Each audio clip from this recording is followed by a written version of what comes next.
নমস্কাৰ বন্ধুসকল, আজি মই এই ভিডিঅ'টোৰ জৰিয়তে আপোনালোকক জনাম যে আপোনালোকে ফেচবুকত পেজ কিদৰে বনাব।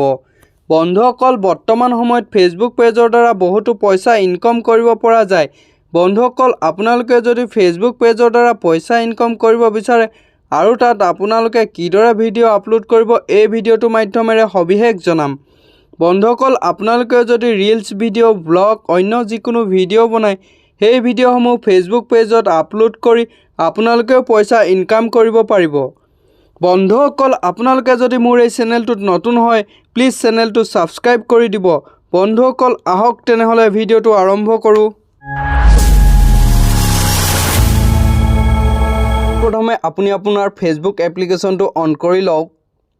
ফেচবুক এপ্লিকেশ্যনটো অন কৰাৰ পাছতেই সোঁ চাইডে থকা থ্ৰী ডটটো আপোনালোকে ইয়াত ক্লিক কৰি ল'ব। ক্লিক কৰি লোৱাৰ পাছতে পেজেছ অপশ্যনটো দেখিছেনে, আপোনালোকে ইয়াত ক্লিক কৰি লওক। ক্লিক কৰি লোৱাৰ পাছতে ক্ৰিয়েট অপশ্যনটো দেখিছেনে, আপোনালোকে ইয়াত ক্লিক কৰি ল'ব। ক্লিক কৰি লোৱাৰ পিছতে গেট ষ্টাৰ্ট অপশ্যনটো আপোনালোকে ইয়াত ক্লিক কৰি লওক। ক্লিক কৰি লোৱাৰ পিছতে what's the name of your page, মানে ইয়াত সুধিছে যে আপোনালোকৰ পেজটোৰ নাম কি হয় বা আপোনালোকে পেজটোৰ নাম কি ৰাখিব বিচাৰে। সেই পেজটোৰ নাম ইয়াত আপোনালোকে ইণ্টাৰ কৰি লওক। আপোনালোকৰ নামটো অলপ ইউনিক কৰিব যাতে পেজটো অলপ শুৱনি হোৱাকৈ। আপোনালোকে নিজৰ নামটো ৰাখিব পাৰে, কোনো কথা নাই। মই মোৰ নামটো ইয়াত ইণ্টাৰ কৰি ল'ম। আপোনালোকে যি নাম ৰাখে সেই নামটো আপোনালোকে ইয়াত ইণ্টাৰ কৰি লওক। এনেদৰে নামটো ইণ্টাৰ কৰি লোৱাৰ পিছতে নেক্সট অপশ্যনটো আপোনালোকে ক্লিক কৰি দিব। ক্লিক কৰি দিয়াৰ পাছতে হোৱাট কেটেগৰী বেষ্ট ডিছক্ৰাইব, মানে ইয়াত সুধিছে যে আপুনি কোনটো কেটেগৰীৰ ওপৰত ভিডিঅ' আপলোড কৰিব বা কোন বিষয়ৰ ওপৰত আপোনালোকে ভিডিঅ' বনায়। আপুনি যদি ব্লগ বনায় ইয়াত ব্লগ বুলি চাৰ্চ কৰিব, যদি ৰিলছ বনায় ৰিলছ বুলি চাৰ্চ কৰিব। মই ডিজিটেল ক্ৰিয়েটৰ হয় সেইবাবে মই চাৰ্চ কৰিম ডিজিটেল ক্ৰিয়েটৰ বুলি। আপোনালোকে এনেদৰে যিটো বিষয়ৰ ওপৰত আপোনালোকে ভিডিঅ' বনায় সেইটো বিষয়ৰ ওপৰত আপুনি এনেদৰে চাৰ্চ কৰি ল'ব। চাৰ্চ কৰি লোৱাৰ পিছত এনেদৰে আপোনাৰ ওপৰত আহি গৈছে যে এই অপশ্যনটো ক্লিক কৰি ল'ব। ইয়াত কেইটামান পপুলাৰ কেটেগৰী শ্ব' হৈ আছে দেখিছেনে, মিউজিচিয়ান, বেণ্ড, হেল্থ, বিউটি। আপোনালোকে এইকেইটাৰ বিষয়ৰ ওপৰত যদি পৰে আপোনালোকৰ বিষয়টো আপোনালোকে চিলেক্ট কৰি ল'ব পাৰে। চিলেক্ট কৰি লোৱাৰ পাছতে ক্ৰিয়েট অপশ্যনটো দেখিছেনে, আপোনালোকে ইয়াত ক্লিক কৰি লওক। ক্লিক কৰি লোৱাৰ পাছতে finish setting up your page, আপোনাৰ পেজটো অলৰেডি ৰেডি হৈ গৈছে, কিন্তু আপোনালোকে আৰু অলপ ডিটেইলছ ফিল আপ কৰিব লাগিব। ইয়াত দেখিছেনে বায়', মানে আপোনালোকৰ পেজটো কোনটো বিষয়ৰ ওপৰত জড়িত বা কিহৰ ওপৰত ভিত্তি কৰি আপোনালোকে পেজটো বনাইছে, যাতে আপোনালোকৰ পেজটোত কোনোবাই ইণ্টাৰ কৰাৰ লগে লগে সকলোখিনি তথ্য বুজি পায়। মই লিখি ল'ব, মই আগতেই বনাই থৈছিলোঁ বাবে ইয়াত ইণ্টাৰ কৰি লৈছোঁ পেজ কৰি দিয়াৰ পাছতে আপোনালোকে ফিল কৰি লোৱাৰ পিছতে নেক্সট অপশ্যনটো আহিব কণ্টেক্ট। আপুনি যদি বিচাৰে আপোনাৰ পেজটোত যিকোনো ব্যক্তিয়ে আপোনাক কণ্টেক্ট কৰাটো, আপোনাৰ যদি ৱেবছাইট আছে ৱেবছাইটটো দিব পাৰে, আপোনাৰ যদি ইমেইল আই ডি আছে ইমেইল আই ডি দিব পাৰে, নাইবা আপোনাৰ ফোন নম্বৰ দিব পাৰে। মই মোৰ ইমেইল আই ডিটো ইয়াত ইণ্টাৰ কৰি ল'ম।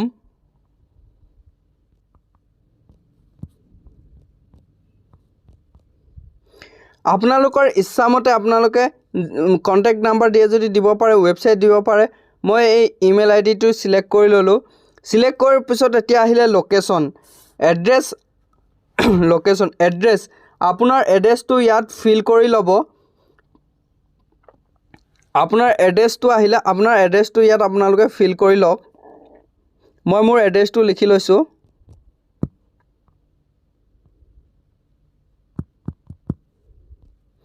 এড্ৰেছটো লিখাৰ পাছতে আপোনালোকে চিটি টাউন, আপোনাৰ চিটি টাউনখনৰ নামটো ইয়াত চাৰ্চ কৰি ল'ব।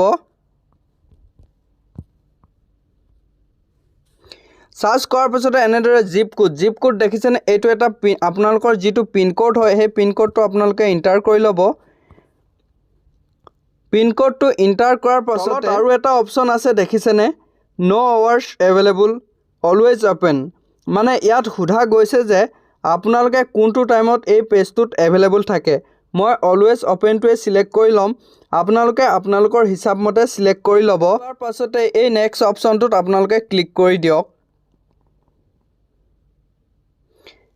ক্লিক কৰি দিয়াৰ পাছতে কাষ্টমাইজ ইয়'ৰ পেজ, আপোনালোকে ইয়াত প্ৰফাইল ফটো আৰু কভাৰ ফটো লগাই লওক। ময়ো প্ৰফাইল পিক আৰু কভাৰ ফটো লগাই লওঁ। প্ৰফাইল ফটো আৰু কভাৰ ফটো লগোৱাৰ পিছতে এই যে লিখা আছে এডিট অপশ্যনটো আপোনালোকে যদি কিবা এডিট কৰিবলগীয়া আছে বা কৰিবলগীয়া থাকে এই এডিট অপশ্যনটোত ক্লিক কৰি ল'ব। এডিট অপশ্যনটোত ক্লিক কৰাৰ পাছতে এই ট্ৰাইট অপশ্যনটো দেখিছেনে আপোনালোকে ইয়াত ক্লিক কৰি লওক। শ্ব'জ এণ্ড অপশ্যন বন্ধুসকল আপোনালোকৰ ওচৰত যিকোনো যদি ৱেবছাইট আছেনে আপোনালোকে ইয়াত চাইন আপ কৰি আপোনালোকে ইয়াত আপলোড কৰি ল'ব পাৰিব। গেট পিপল ইউৰ কণ্টেক্ট মানে আপোনাক কিদৰে কণ্টেক্ট কৰিব পাৰিব। আপুনি যদি আপোনাক ডাইৰেক্ট কল কৰাটো বিচাৰে আপুনি এই অপশ্যনটো চিলেক্ট কৰে। আপোনাক যদি হোৱাটছআপ কৰাটো বিচাৰে আপোনাৰ এই হোৱাটছআপটো চিলেক্ট কৰি ল'ব। মই এই মেছেজ অপশ্যনটো মই অকল মেছেজ কৰাটো বিচাৰোঁ মই এই মেছেজ অপশ্যনটো চিলেক্ট কৰি ল'ম। এই অপশ্যনটো চিলেক্ট কৰি লোৱাৰ পিছতে এই নেক্সট অপশ্যনটো আপোনালোকে ক্লিক কৰি দিব।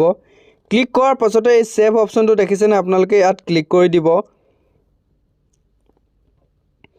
ক্লিক কৰাৰ পাছতে এই নেক্সট অপশ্যনটো দেখিছেনে আপোনালোকে ইয়াত ক্লিক কৰি ল'ব। ক্লিক কৰি দিয়াৰ পিছতে এনেদৰে এটা ইণ্টাৰফেচ শ্ব' হ'ব। Connect WhatsApp to your page মানে আপুনি আপোনাৰ পেজটো হোৱাটছআপৰ হৈ কণ্টেক্ট কৰিব বিচাৰেনে। যদি নিবিচাৰে মই কণ্টেক্ট কৰাটো নিবিচাৰোঁ মই স্কিপ কৰিম এই অপশ্যনটো। আপোনালোকে যদি বিচাৰে আপোনালোকৰ কণ্টেক্ট নাম্বাৰটো ইয়াত দি এক্টিভ কৰি ল'ব পাৰিব। মই এই অপশ্যনটো স্কিপ কৰিছোঁ। স্কিপ কৰাৰ পিছতে এতিয়া দেখিছে যে আপোনালোকে যিটো প্ৰফাইলত পেজ বনাইছে সেই প্ৰফাইলত থকা সকলোবোৰ ফ্ৰেণ্ডছ ইয়াত শ্ব' হৈছে। আপুনি যদি এই সকলোবোৰ ফ্ৰেণ্ডক ইনভাইট কৰিব বিচাৰে আপুনি এই ইনভাইট অপশ্যনটো ক্লিক কৰি ল'ব।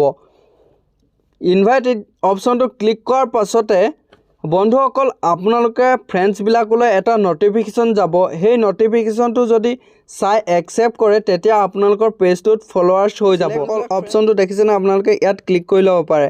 ক্লিক কৰি লোৱাৰ পিছতে চেণ্ড ইনভাইট অপশ্যনটোত আপোনালোকে ক্লিক কৰি ল'ব। ক্লিক কৰাৰ পাছতে নেক্সট অপশ্যনটো আপোনালোকে ক্লিক কৰি দিব। ক্লিক কৰাৰ পাছতে stay inform about your page এই অপশ্যনটো আপোনালোকে একো কৰিব নালাগে এনেদৰে নেক্সট অপশ্যনটো ক্লিক কৰি দিব। নেক্সট অপশ্যনটো ক্লিক কৰি দিয়াৰ পিছতে ডন এই অপশ্যনটো আপোনালোকে ক্লিক কৰি ল'ব। ক্লিক কৰাৰ পাছতে অলপ ৱেইট কৰিব আপুনি।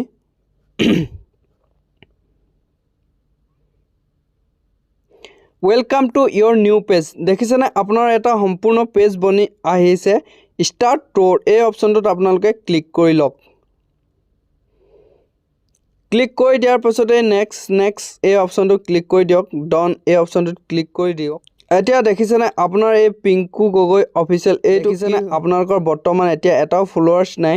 এতিয়া মই যিবিলাক ফ্ৰেণ্ডছক ইনভাইট কৰিছোঁ সেই ফ্ৰেণ্ডবিলাকে যদি চাই একচেপ্ট কৰে ইয়াত ফলোৱাৰ্ছ অট'মেটিক নিজে নিজে আহি যাব। বন্ধুসকল যদি আপোনালোকে কিবা এডিট কৰিব বিচাৰে এই এডিট অপশ্যনটোত গৈ আপোনালোকে সকলোবোৰ এডিট কৰিব বিচাৰে। আপোনালোকৰ যদি বায়ো চেঞ্জ কৰিব পাৰে এই সকলোবোৰ ইয়াত চেঞ্জ কৰিব পাৰিব। চি ডেছবৰ্ড এই ডেছবৰ্ড অপশ্যনটো দেখিছেনে আপোনালোকে চি ডেছবৰ্ড দেখিছেনে এইটো আপোনাৰ ফলোৱাৰ্ছ কিমান লাষ্ট 28 দিনৰ ফলোৱাৰ্ছ কিমান ৰেছ engage net followers 3 seconds video' আপোনালোকৰ ভিডিঅ' ক'ত কিমান হৈছে তাৰমানে সকলোবিলাক ইয়াত শ্ব' কৰিব। এই সকলোবিলাক কৰাৰ পিছতে আপুনি এবাউট অপশ্যনটো আপোনালোকে পঢ়ি চাব পাৰে। ফটোজ মোৰ অপশ্যন এইবিলাক আপোনালোকে চাব পাৰিব। এতিয়া আপোনালোকে ভিডিঅ' কিদৰে আপলোড কৰিব বা পোষ্ট কিদৰে ৰাইট এই ৱেলকাম পোষ্ট এই অপশ্যনটো আপোনালোকে ক্লিক কৰি ল'ব পাৰে। ইয়াত ক্লিক কৰিব ফটো ভিডিঅ' যদি আপোনালোকে এডিট কৰি আপলোড কৰিব বিচাৰে এনেদৰে আপলোড কৰিব পাৰিব। মই বৰ্তমান কোনো ভিডিঅ' আপলোড নকৰোঁ। আপোনালোকে যদি আপলোড কৰিব বিচাৰে এনেদৰে ফটো ভিডিঅ' এই অপশ্যনটো চিলেক্ট কৰি আপলোড কৰিব পাৰিব। বন্ধুসকল যদিহে মোৰ এই ভিডিঅ'টো আপোনালোকৰ চাই ভাল লাগিল তেনেহ'লে প্লিজ চেনেলটো ছাবস্ক্ৰাইব আৰু লাইক কৰি দিব। আৰু যদি কিবা জানিবলগীয়া আছে প্লিজ কমেণ্ট বক্সত মোক কমেণ্ট কৰি জনাব। ধন্যবাদ।